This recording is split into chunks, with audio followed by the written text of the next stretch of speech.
Olá, nobres amigos. Eu sou o Príncipe Exilado, Lucas Possalski II, Lucas Docas, e nesse vídeo aqui, para mais um artigo medievalista, irei trazer aqui mais um artigo de nosso nobre amigo, professor Evandro. Dessa vez, um artigo sobre a Ordem dos Templários. E no caso, o nome do artigo é A Ordem de Cavalaria de Nosso Senhor Jesus Cristo, Barão de Paraopeba. A Ordem de Nosso Senhor Jesus Cristo, herdeira direta dos Templários absolvidos de suas acusações em Portugal, foi fundada no ano de 1319. Elise Louis de Montagnac esclarece que os templários portugueses e os templários espanhóis, reconhecidos como inocentes, foram absolvidos pelo bispo de Lisboa e pelos concílios de Tarragona e de Salamanca. É conhecido pelos estudiosos que a Ordem de Cristo nasceu com a Ordem de Montessa, ou Montessá, a partir da extinção de poderosa ordem do templo e que preservou finalidade idêntica à sua predecessora, pois uma vez extinta a ordem dos templários, houve a necessidade de realocar os bens deixados por ela em Portugal e também continuar suas obras. A ordem foi sediada na vila de Tomar e adotou como símbolo a cruz de Cristo, que, segundo Antônio Luiz M.C. Costa, seria uma versão modificada da cruz templária. Assim explica o referido.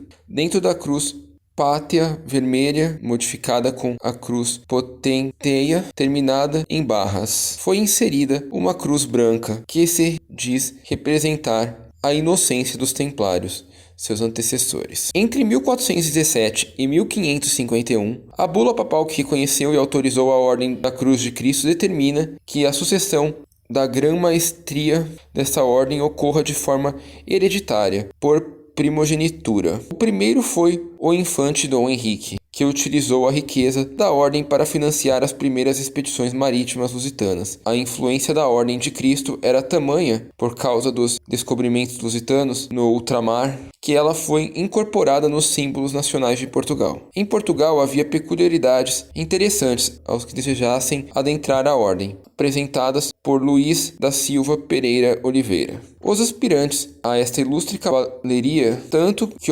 obtiverem a mercê do hábito, devem fazer petição à mesa da consciência, a ordem declarando nela seu nome, idade, estado, filiação, naturalidade e domicílio, bem como o de seus pais e 4 avós. Feito o depósito completo, logo se expede ordem em segredo a um cavaleiro, para perguntar ao menos 6 testemunhas de probidade que não seja sugerido, habilitando nem por seus criados ou parentes dentro de terceiro grão, e por elas deve constar que o aspirante há maior de 18 anos e menor de 50, e não tenha aleijão, nem queixa crônica, que o impida de servir à ordem, que por si e a vós é pessoa nobre, sem nota de mecânica.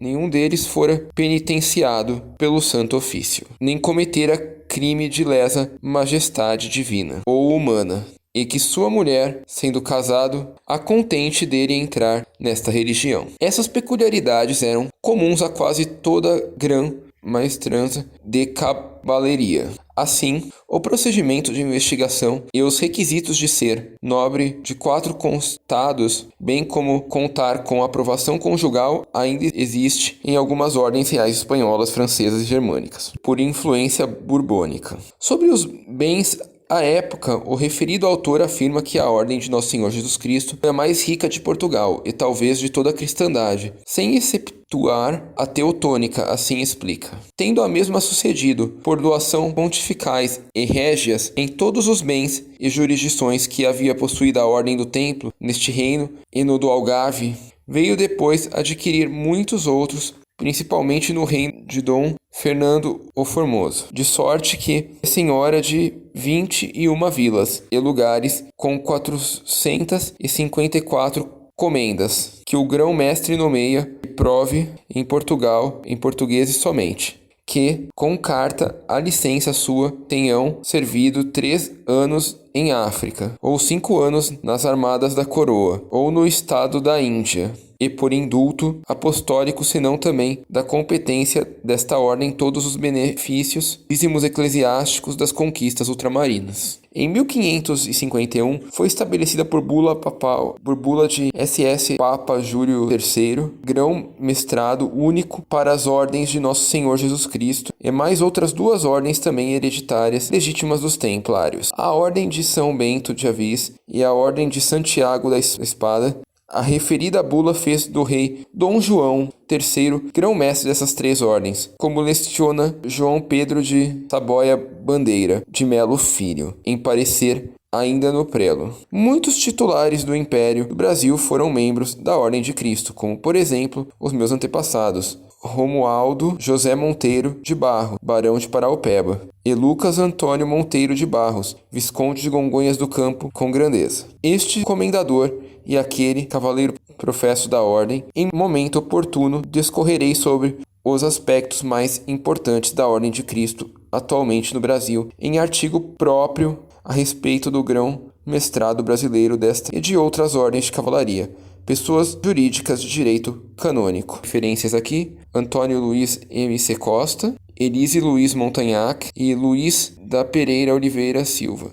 Bom, nobres amigos, mais um artigo excelente de nosso nobre amigo professor Evandro. Neste caso, aparentemente pelo artigo ele discorre ter os antepassados com ligações à Ordem de Cristo ou à sucessora à Ordem dos Templários aqui no Brasil. Aqui seja um tema muito interessante, apesar de não ser diretamente um tema medieval em si, é um tema que possa nos reconectar às raízes medievais no Brasil aqui, principalmente para aqueles que têm mais ligação com o lado histórico português da colonização brasileira. E, enfim, nobres amigos, se vocês gostaram, peço seu like, afinal ajuda muito a gente com esse trabalho aqui no canal. Não é inscrito, por favor, se inscreva, ajuda mais ainda. Obrigado a todos que viram e muitíssimo obrigado ao nosso nobre amigo professor Evandro por ter escrito um artigo tão brilhante quanto este. Até a próxima, nobres amigos!